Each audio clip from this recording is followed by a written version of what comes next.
नमस्कार मित्रांनो, लक्ष्मीच्या पावलांनी या मालिकेच्या पुढील भागामध्ये आपण पाहणार आहोत गुरुजींनी दिलेल्या ग्रंथामधून काहीही त्यामध्ये श्रापाचे काही सोल्युशन निघते का हे पाहत असते. ती अतिशय थकून जाते आणि त्यावेळेस औदित्य कलाकडे पाहून विचार करतो, हे आपल्या घरासाठी किती कष्ट घेत आहे.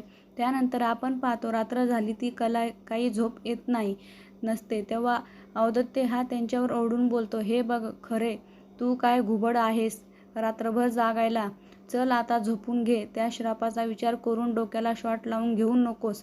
असे बोलून तो लाईट बंद करून झोपी जातो. तेव्हा कलाला काही झोप येत नाही. ती जोरात उठून आणि बोलते, चांदेकर खाली झोपू नको. आज तू माझ्यासोबत बेडवर झोप. मला भीती वाटत आहे. तेव्हा औदित्य देखील तिच्यासोबत बेडवर झोपतो आणि कलाही त्याचा हात घट्ट पकडून आपल्या उशाशी घेऊन झोपी जाते. तेव्हा औदित्य तिच्याकडे प्रेमाने पाहू लागता.